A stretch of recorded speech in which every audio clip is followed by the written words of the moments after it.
Muy buenos días a todos los amables seguidores de periódicodelmeta.com en nuestras redes sociales. Les damos la bienvenida a esta nueva entrevista que tenemos hoy con un invitado muy especial. Se trata del doctor Giovanni Álvarez Santoyo. Él es el director de la Unidad de Investigación y Acusación de la JEP. Doctor, bienvenido. Muchas gracias, John. Gracias a usted, a su equipo de trabajo, por la invitación y un saludo muy especial a toda la ciudadanía del Meta. Muchísimas gracias. Nos dicen que vino a hacer un poquito de pedagogía sobre qué es la Unidad de Investigación y Acusación. ¿Para qué sirve esta UIA? Bueno, quisiera decirles primero que vinimos a hacer pedagogía del proceso de paz y por supuesto de toda la Jurisdicción Especial para la Paz y en particular de la Unidad de Investigación y Acusación y qué papel cumple dentro de la Jurisdicción Especial para la Paz frente a las víctimas y frente a la investigación que tenemos que adelantar. Esa es una de las primeras preguntas, doctor. ¿En qué consiste esta unidad de investigación que nos dicen que es un poco la Fiscalía de la JEP? Efectivamente, así es. La Jurisdicción Especial para la Paz se diseñó como un sistema judicial transicional autónomo e independiente. Y ese sistema de justicia especial tiene los dos componentes, los jueces y los fiscales. De manera que la Unidad de Investigación y Acusación cumple dentro del sistema de la Jurisdicción Especial para la Paz las funciones que cumple la Fiscalía General de la Nación en la justicia ordinaria. Y es decir, los casos que eventualmente llegan a la unidad, ¿cuáles son? Bueno, aquí hay una diferencia con el proceso ordinario. Digamos, de los procesos en la Jurisdicción Especial para la Paz se inician por las salas de justicia. ¿Qué llega a la Unidad de Investigación y Acusación? La Unidad de Investigación y Acusación apoya a los magistrados en la práctica y el recaudo probatorio, y los casos que van a llegar a la Unidad de Investigación y Acusación son aquellos donde no haya aceptación de responsabilidad o no se cumpla con todos los requisitos del sistema de verdad, justicia, reparación y garantía de no repetición.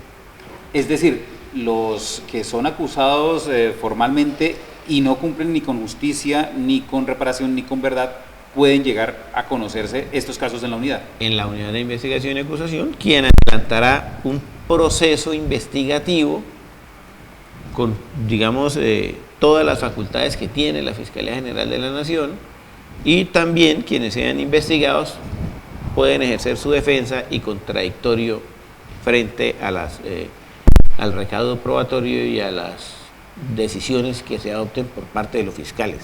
De manera que, como lo que se busca en un proceso de estos de justicia transicional, inicialmente es que las personas que concurren al mismo confiesen los hechos y cumpla con los requisitos del sistema, es decir, contribuir a la verdad, someterse a la justicia, la que se les aplicará, la que se negoció, comprometerse efectivamente con la reparación de las víctimas y también no volver a repetir las conductas en las cuales incurrieron. Quien incumpla con estos requisitos va a la Unidad de Investigación y Acusación y puede terminar acusado por la Unidad de Investigación y Acusación, caso en el cual ya no se le aplican las sanciones propias del sistema, que son no privativas de la libertad. Quien sea acusado por la Unidad de Investigación y Acusación puede terminar condenado a penas privativas de la libertad que pueden llegar hasta 20 años de prisión. Recordemos cuáles son esos macrocasos que conoce la unidad. Bueno, digamos que la jurisdicción en este momento tiene 7 macrocasos. Tiene el primer macrocaso, que es el tema de los secuestros de las FARC. El segundo es un caso territorial, Ricaurte, Barbacoas y Nariño. El tercero es el caso de los llamados falsos positivos. Hay un cuarto caso que es el de la zona de Urabá. Hay un quinto caso que es el de la Unión Patriótica. Un sexto caso que es el norte del Cauca, también territorial. Y otro caso que hay es el de reclutamiento forzado. ¿Dónde queda el tema de violencia sexual? Bueno, el tema de violencia sexual es un tema que estamos trabajando ahí sí particularmente desde la Unidad de Investigación y Acusación muy duro a nivel nacional con las organizaciones de víctimas, contándoles de qué se trata el proceso y cuál es el mecanismo de acceso. De hecho, las organizaciones de víctimas ya han presentado 17 informes a la jurisdicción y aspiramos a que pronto se abra el caso de violencia sexual en la Jurisdicción Especial para la Paz. Es decir, podría ser un octavo macrocaso. Podría ser un octavo macrocaso. ¿En qué momento la unidad conoce un caso en particular? Digamos, para el departamento del Meta. ¿Conoce casos individuales, mejor dicho, la unidad? Sí. La unidad conoce, o sea, estos macrocasos se manejan a través de la Sala de Reconocimiento de Verdad y Responsabilidad de la Jurisdicción. Nuestra participación allí es cuando los magistrados solicitan apoyo en la práctica y el recaudo probatorio. Los casos que vamos a conocer directamente en la unidad son aquellos que nos remitan las salas porque incumplieron con las obligaciones del sistema. Esos pueden convertirse en macrocasos o sí pueden ser casos individuales. Correcto. Y esa era la siguiente pregunta: ¿cómo hace la unidad para, trabajando macrocasos, cómo hace para individualizar a una persona que es investigada? Bueno, de todas maneras las responsabilidades penales en términos reales son individuales. Y de acuerdo con la participación que haya tenido cada persona, o la que tengamos evidencia de que haya tenido, pues se harán las acusaciones correspondientes. Es decir, sí existe una responsabilidad individual. Sí, claro, por supuesto que existe una responsabilidad individual. Correcto. O sea, cuando hablamos de macrocasos, hablamos de que se van a tomar temáticos. Por ejemplo, el caso de los secuestros de la FARC o el de los falsos positivos. Entonces, ¿qué se está haciendo por parte del magistrado? Recoger toda la información a nivel nacional que haya sobre falsos positivos o sobre secuestros. Y todos esos casos se les llevan a los máximos responsables o los máximos dirigentes de la exguerrilla de las FARC, y en el caso de los falsos positivos se les llevarán también a los miembros de la fuerza pública que hayan participado en los mismos. ¿En qué momento se sabe que una persona no ha cumplido con justicia, verdad y reparación y llega a la unidad del caso? Es posible que la evidencia que están recaudando indique eso, o simplemente hay personas que dicen yo no voy a aceptar la responsabilidad. Entonces, en cualquiera de estos casos, esa persona viene a la unidad de investigación y acusación, y si logramos demostrar que la persona es responsable, pues presentaremos la acusación correspondiente. Igualmente, si la investigación que adelante la unidad demuestra que la persona no es responsable, también solicitaremos una reclusión de la investigación. Una persona, por ejemplo, que para la región es muy conocida como Romaña, que volvió a aparecer en armas, etcétera, ¿es ya sujeta a investigación por parte de la unidad? No, porque es que esas personas que volvieron a retomar las armas salen de la jurisdicción, pierden los beneficios que otorga el proceso de la Jurisdicción Especial para la Paz, porque uno de los compromisos fundamentales para que alguien reciba los beneficios de la jurisdicción y permanezca dentro de la jurisdicción es la no repetición. De manera que quien está repitiendo las conductas, está nuevamente alzando un arma, perderá entonces los derechos en la jurisdicción. Ellos inmediatamente pierden esos derechos. Pues digamos, eso no es automático, hay que adelantar un proceso de exclusión prácticamente, la verificación del régimen de condicionalidad. Precisamente el régimen de condicionalidad implica no volver a incurrir en delitos, y eso hará que ante esa solicitud y una investigación que se haga, luego que se demuestre que la persona está efectivamente incurriendo nuevamente en conductas ilícitas, será excluido de la jurisdicción. Doctor, la unidad acaba de abrir una dirección especial, una oficina especial de la unidad aquí en el Meta. ¿Cómo funciona y en dónde está ubicada? Bueno, esta oficina está compuesta primero por un fiscal, una fiscal, 4 investigadores y un auxiliar en lo que tiene que ver con la unidad de investigación y acusación. Pero tengo que decirle que esa oficina integralmente está compuesta por funcionarios de la unidad y por algunos funcionarios de la Secretaría Ejecutiva de la JEP que cumplen unas labores de asesoría y acompañamiento a las víctimas y a los comparecientes. Nosotros también cumplimos esa labor de acompañamiento y asesoría a las víctimas, pero por otra parte cumplimos la labor investigativa y judicial. Entonces el fiscal que está acá tiene que atender no solo el departamento del Meta, además quiero decirle, sino que va a atender 6 departamentos: Meta, Bichada, Casanare, Guaviare, Guainía y Vaupés. Luego tiene una jurisdicción casi de medio país. Se tendrá que mover por todos los departamentos practicando pruebas, acompañando a las víctimas de acuerdo con las solicitudes que le hagan los magistrados del tribunal o los fiscales de la unidad de investigación y acusación, dependiendo sea el caso. Doctor, aquí hay un tema particular en el departamento del Meta que fue muy sonado hace unos años, y es el de los cementerios clandestinos, también un poco en La Macarena, Vista Hermosa, etcétera, que se supone son cementerios que sirvieron pues para que las organizaciones escondieran, entre comillas, los cuerpos de sus delitos. ¿Va a haber algún tipo de investigación especial en estos casos de cementerios clandestinos? Seguramente así va a ser.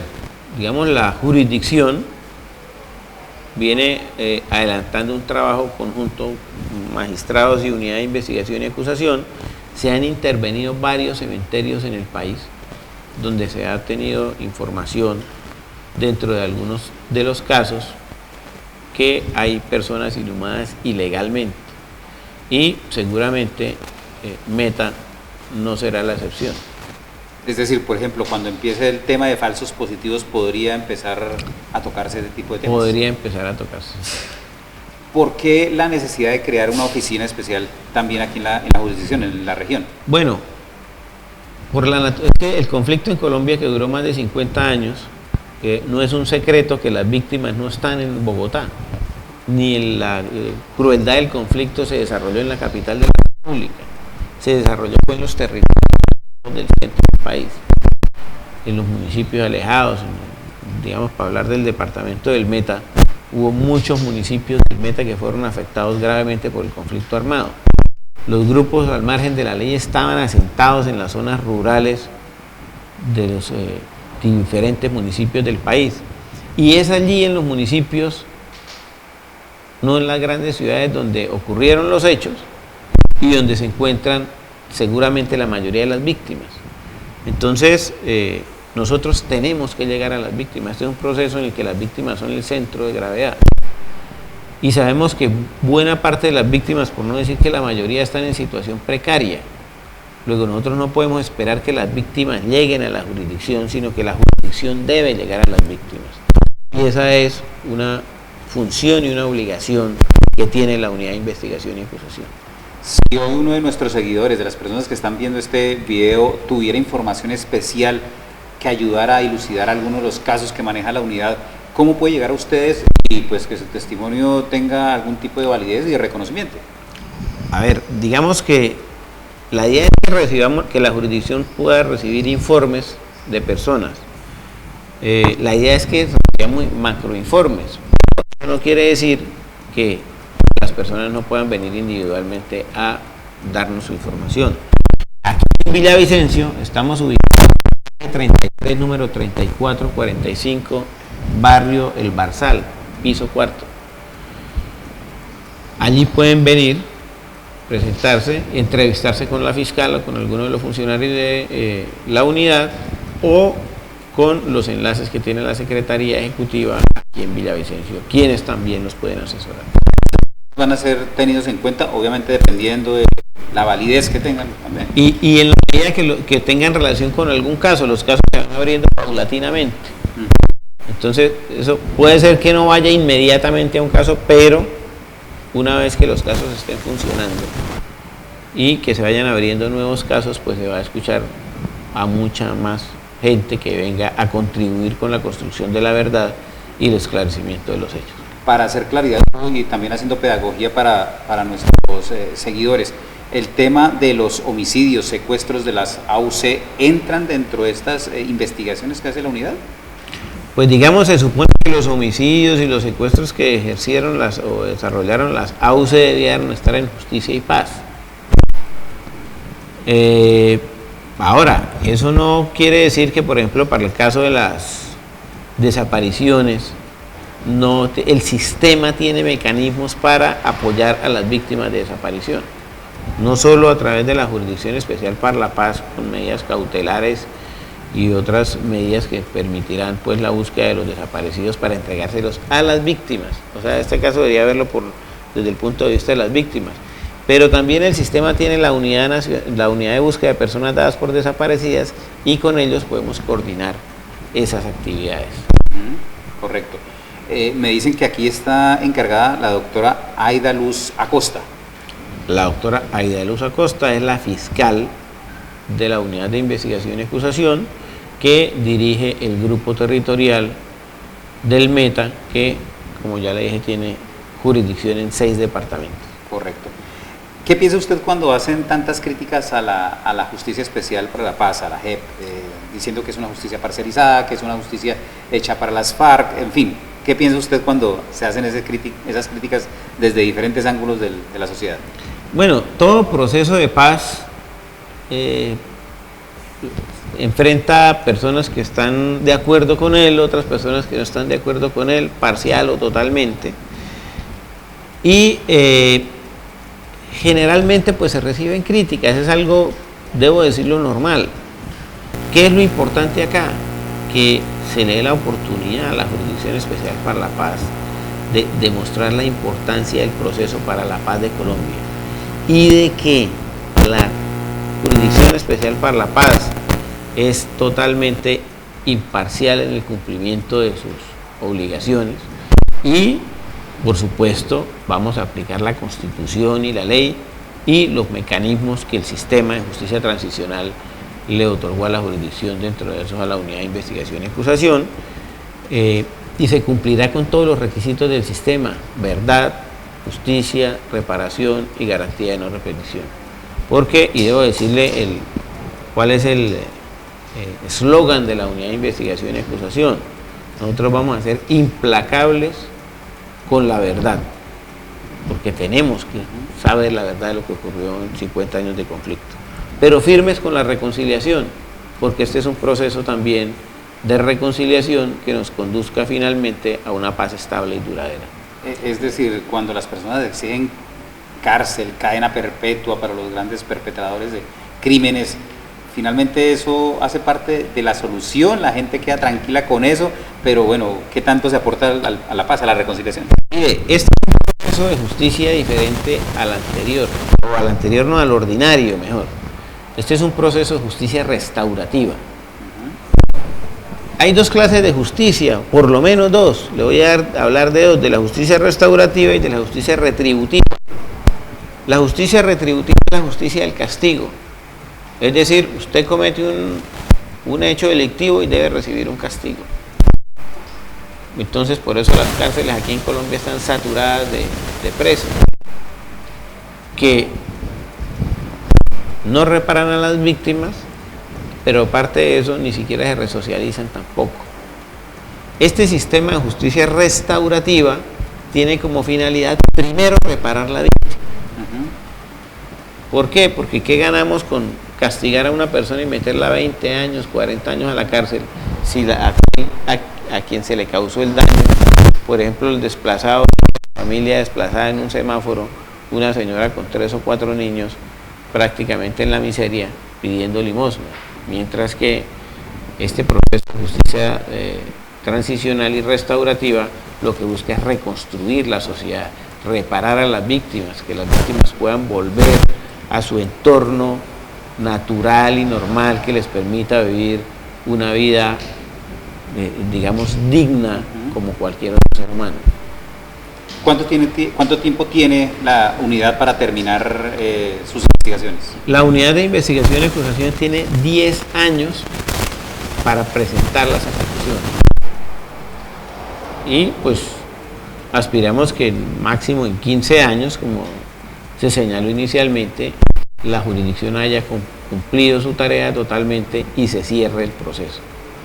Finalmente, un mensaje de la Unidad de Investigación y Acusación de la JEP para todos los llaneros que están viendo con expectativa, como casi todo el país, este proceso. Bueno, el mensaje es que estos departamentos como el Meta y en general todo el llano fueron cruelmente en conflicto armado, van a ser atendidos especialmente por la jurisdicción y por la Unidad de Investigación y Acusación. Las víctimas del conflicto que se encuentran en esta zona del país, y para hablar del departamento del Meta, cerca de 269.000 víctimas que tienen registradas, pueden estar tranquilas de que la unidad va a estar aquí para acompañarlas, apoyarlas, asesorarlas y garantizar verdad, justicia, reparación y garantía de no repetición. Gracias por esos minutos de pedagogía que bien nos hacen falta a todos los colombianos. Muchas gracias a ustedes. Es el doctor Giovanni Álvarez Santoyo, director de Investigación y Acusación de la Justicia Especial para la Paz, pasando por periodicodelmeta.com. Estamos muy atentos de las preguntas y a través de las personas de prensa de la unidad vamos a estar resolviendo esas inquietudes que ustedes nos dejen ahí en el chat. Muchísimas gracias y nos estamos viendo en una próxima oportunidad. Muy gentiles.